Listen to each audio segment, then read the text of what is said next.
A reforma ministerial já teve início. Lula demitiu nessa noite Nízia Trindade, do Ministério da Saúde. E o pior de tudo é que pela manhã eles participaram de uma cerimônia juntos, a do lançamento de uma nova vacina contra a dengue. Direto com a informação da repórter Luciana Verdolim, os últimos detalhes. E, Luciana, a discussão agora é sobre o sucessor. Alexandre Padilha é o mais cotado, é isso? Boa noite para você, bem-vinda e bom trabalho. Para você também, Thiago, uma boa noite a todos. Olha, o presidente, inclusive, confirmou que o ministro das Relações Institucionais, Alexandre Padilha, vai assumir o Ministério da Saúde no próximo dia 6 de março, na quinta-feira, depois do Carnaval. A ministra Nízia Trindade, ela foi chamada ao gabinete do presidente logo depois da solenidade que aconteceu de manhã aqui no Palácio do Planalto. Ela fez, inclusive, quase que um balanço, um discurso de despedida durante essa solenidade. E em vários momentos elogiou a atuação do governo federal, fez sempre questão de lembrar que estava seguindo orientações do presidente da República.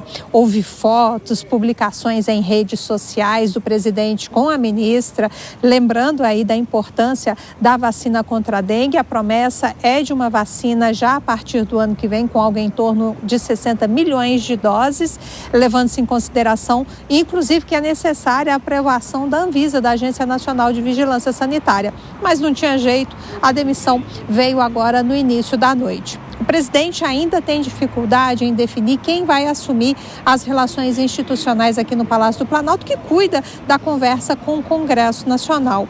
O presidente, em uma nota bastante curta, agradeceu o trabalho que foi feito pela ministra em meio, lá no Ministério da Saúde. Agora, vale ressaltar que o presidente demonstrava muita irritação com várias políticas que não deram certo, com programas que não foram anunciados da maneira correta, e por conta disso, a expectativa agora é da posse de Alexandre Padilha, que já foi também ministro da Saúde na gestão de Dilma Rousseff. Pelas redes sociais, ele disse o seguinte: médico, infectologista, professor e pesquisador do SUS e ex-ministro da Saúde, ele disse que sabe do desafio que isso representa. Elogiou a ministra que sai, ministra Nízia Trindade, que deixa um legado, segundo Alexandre Padilha, de reconstrução do SUS após anos de gestões negacionistas.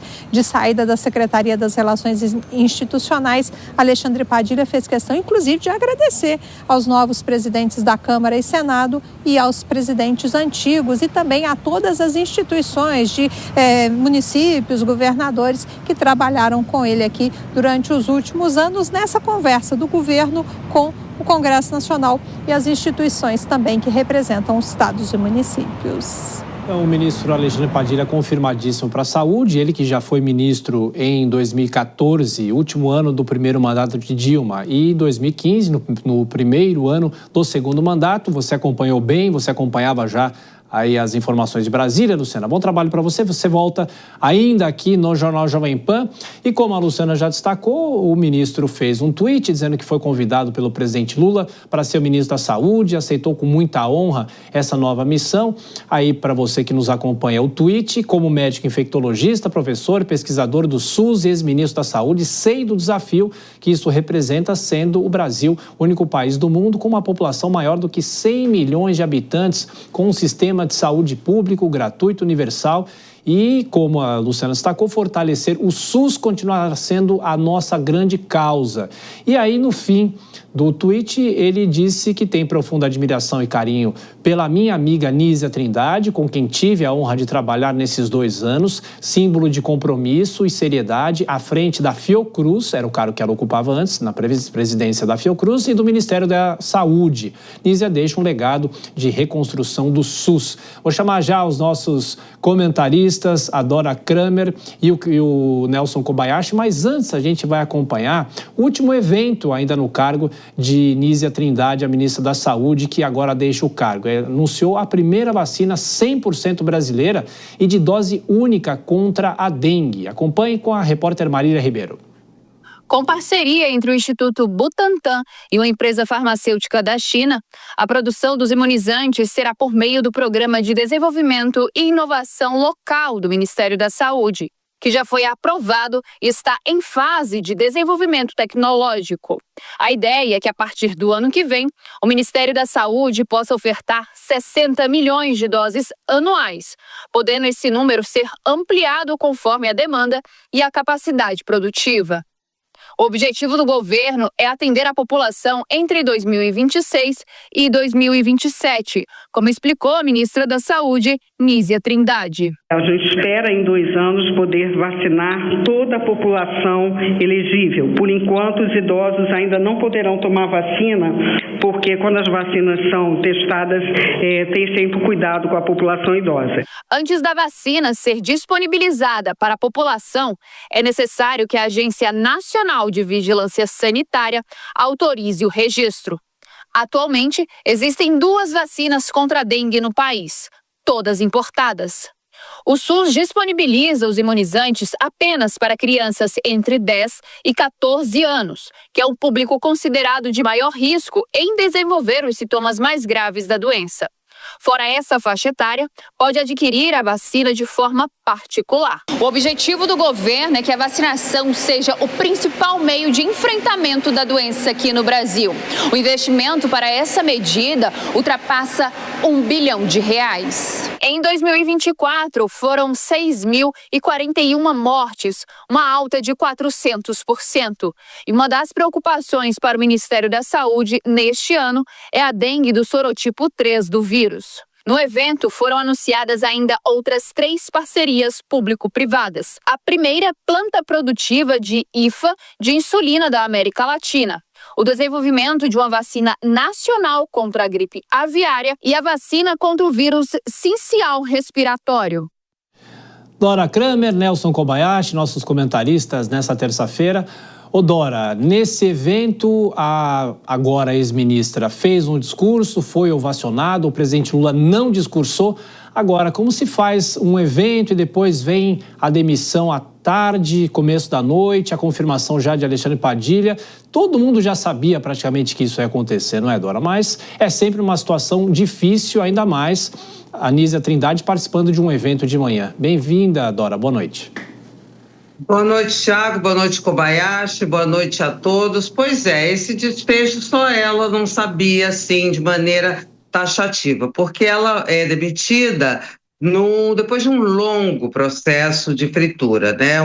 Em meio a um mal-estar por causa da maneira descortês, para dizer o mínimo, como isso tudo foi feito.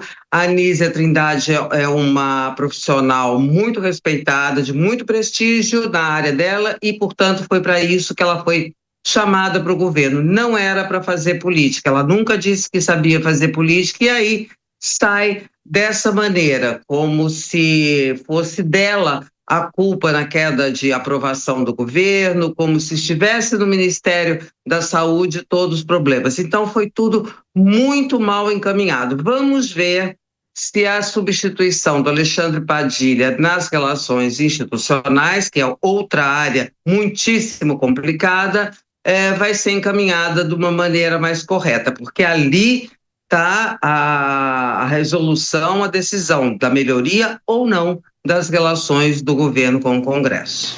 Kobayashi, na área da saúde, Padilha já foi ministro dessa pasta, tem experiência, ele se comunica, ele fala, é um político, né? Ao contrário de Nízia Trindade, e é o que a Dora falou, é saber agora quem que vai ser o substituto dele, e justamente num cargo importante que no ano passado teve muito atrito com Arthur Lira, não é isso? Bem-vindo, boa noite, Koba.